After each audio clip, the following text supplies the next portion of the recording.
There's a gentleman that I've known since 1980, and I was fish out of the water then, and I continue being fish out of the water. I really do. He has given me an opportunity to ride shotgun with him. We've established throughout the years a very close relationship of ideas, how to bring our communities together with all the problems that we have in our country and in our state and in our local communities. We need more thoughts like that, that bring us together with issues such as integrity. When we talk about our upbringing and the principles, the core values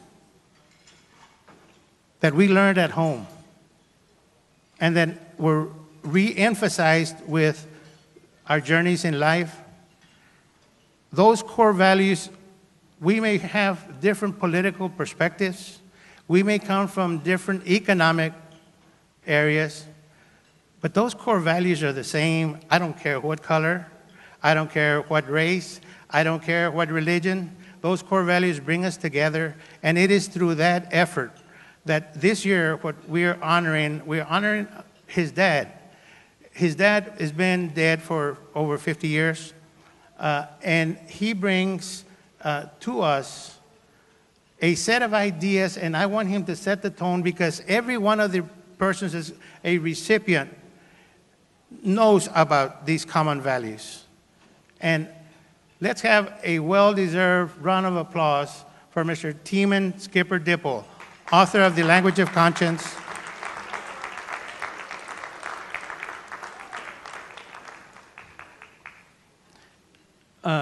I told the videographers that give me a sign because you give Mr. Dippel a mic, we're going to be here till midnight.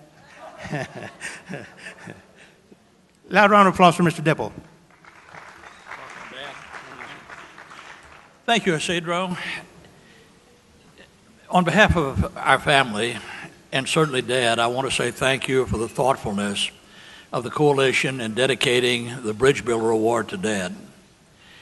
As Isidro mentioned, he's been dead 50 years, but I know exactly what he would say. He was a very humble man. He was a person also that had great wisdom. And he would have said that he really individually was not what was important, but the ideas that he spent his life focusing upon would be.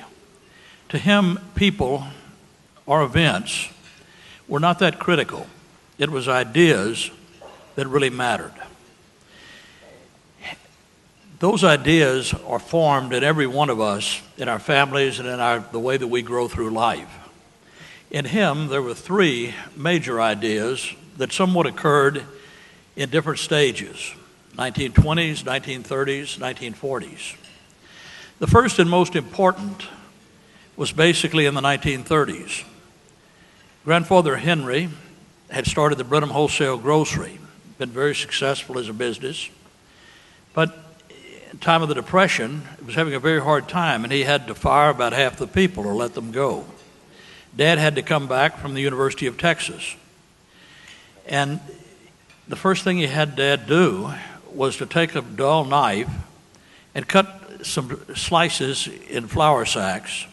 And the hardest thing he'd probably thought he'd ever done is try and crack some eggs without damaging them. And he thought his father had really lost it in the pressures of the time. And he asked him, he said, "Dad, why in the world, with times being where they are you having me do this?" And he said, "Son, I'm going to teach you the most important lesson that I can give you in life, and you need to really remember it." He said, "I had to let half the people go that helped me build this business." He said, "They're hurting. They come back every other day wanting to see if there's a job, and there's not going to be one because I've got to keep this going in order to help the half that I could keep. But there's a problem that if I just offer to give them these things, in these times, their pride, half of them would not accept it, and the other half would lose their dignity. Dignity is everything to a man. And it's important that if I ask them to help me move some things and give them damaged goods if they could assist me, then I'm asking them to do something, and it is not a charity. That stayed with Dad throughout his life and was a foundation of most everything he did. In the 1920s, Grandfather Henry taught him another lesson. At the time, there were a group of vigilantes around the Washington County area, probably some say connected to the Klan, that when Dad was going to school, the other boys told him that his father was going to get tarred and feathered and run out of town because he was standing up against them. Basically, he was a little bit worried, said, "Dad, what happens in this circumstance?" His father was very clear to him, and he said, "I speak 4 languages because I've had to build business relationships with many different people." He said, "I deal with almost every shopkeeper in every race or every area of immigrants. If you don't stand for something, you're never going to be able to accomplish anything. So a firmness has to be there. If trouble comes, it comes. But I know these people and they talk, and quite frankly, they know that I'll act." He never had any problems, but it was the reason Dad became a sheriff. He never wanted other people to have to feel the way he did. The third area was in the 1940s. He tried to volunteer after Pearl Harbor for the Army. They rejected him because he was sheriff and it was a privileged position. He immediately resigned, went back and volunteered again, and spent most of the war learning about people. He noticed how you could have great efforts and how people could work together. And when they worked together, great things could be accomplished. So when he came back to Washington County, he ran for sheriff again and was elected. But he had a totally different way of looking at the community. He looked at law enforcement as being the end of a process, not the beginning. It was the final symptom, the problem, the difficulty. The cause was somewhere else within society. It had begun other places. And what he tried to do in Washington County was start a different way of trying to work with the community. He had special deputies in every precinct to find out what were the problems that could be solved. He saw that youth problems were one of the critical areas, and he helped promote the Boy Scouts. He worried about recidivism, and he felt that if you started with young people and just put them in jail, all you did was start a pattern that was a problem. The hardest lessons probably people ever took was a younger person being lectured by Dad, only more difficult than what the parents probably got that he gave to them to try and say what the family needed to do. He taught his deputies that when he worked with people, you had to not go in and try and immediately use force. You could look at their hands to see if they had scars, if you were going to have problems. You could have skepticism. But if you started with a firm and a sincere discussion, an awful lot of the time, the problems would go away. Most of the circumstances, people weren't evil. They were ignorant, perhaps, of what the situation was. And a lot of times, you'd simply have the dignity affronted. The more you could do to build that community, the better it was. He always wore a badge that the community had basically collected money to give him because of his support within it. One part of it broke off. And he always wore it because he wanted to remind himself that no one was perfect and that you really had to understand people and how to make changes in society. To him, what the people ought to see is a law enforcement that was their friend and was their partner. It was their protector, not their judge and prosecutor, because that's the strongest bond of law enforcement.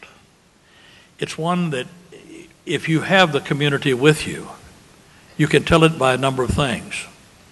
His conviction rates were incredible because people knew that if he brought a charge, it was correct. He had integrity. He was careful about the implications. He also knew that how people looked at law enforcement determined how much they'd help it. And the way you had the strongest community was where the community was a part of the law enforcement itself. It's based on those principles that the Texas Sheriff's Association gives their Texas Peacemaker Award.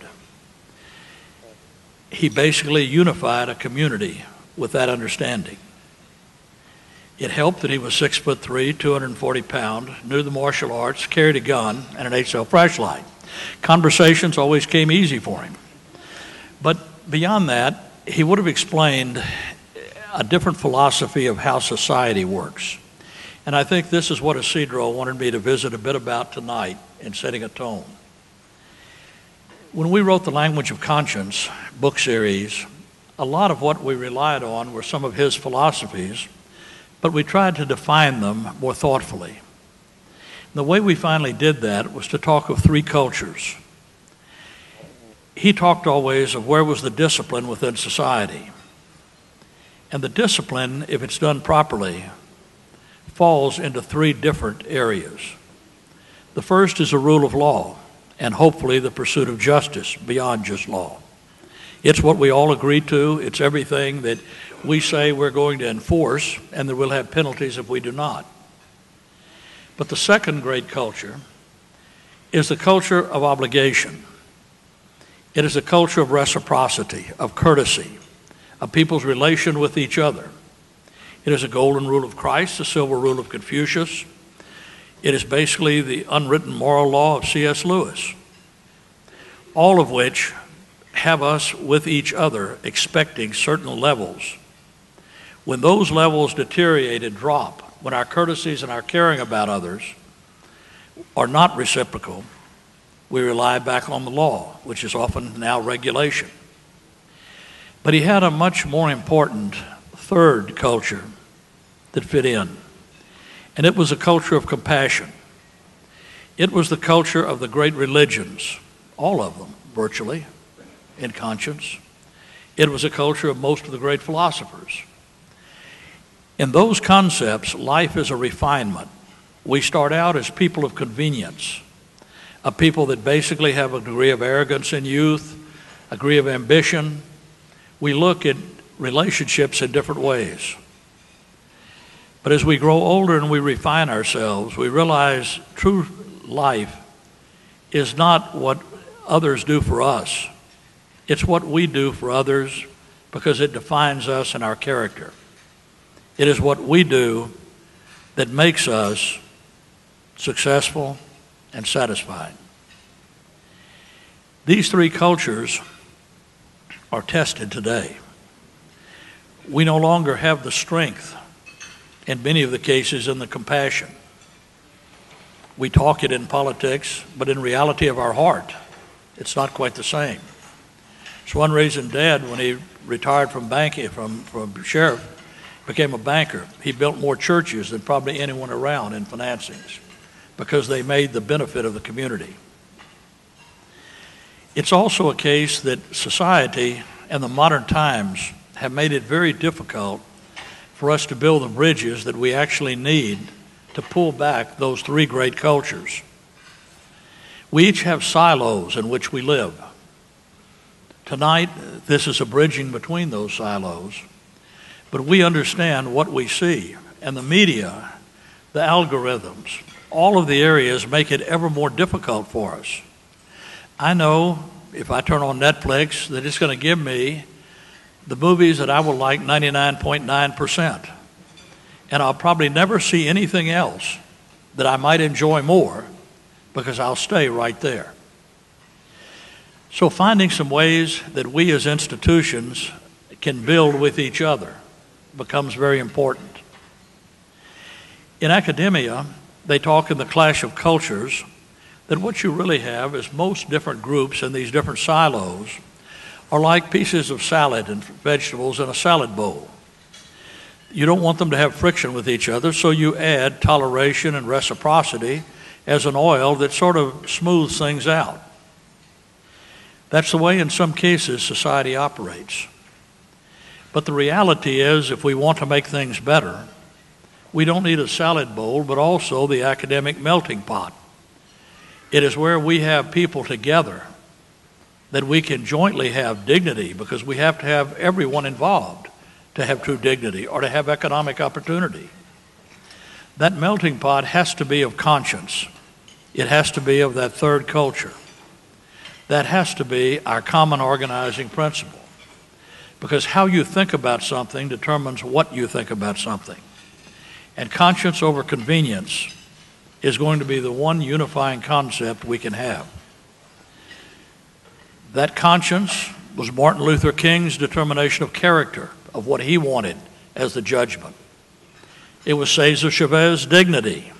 It was the Founding Fathers' liberty, all of which go into that common pot. How we move forth from tonight is to recognize that it's building those bridges between organizations and ideas that are critical. Many people try to achieve wealth, great wealth. Others focus on great political power. There's some, and I think it includes the vast majority of you, that really don't care that much about public acclaim, but you want to live a great life. And that great life really comes when you look at transcending generations and what values we're able to put together in our time that God has given us, and what we're able to build in society for our children in the times coming. Thank you tonight for remembering him. Dad would be very honored to have been brought up again by a group that cares about the values he does. Thank you.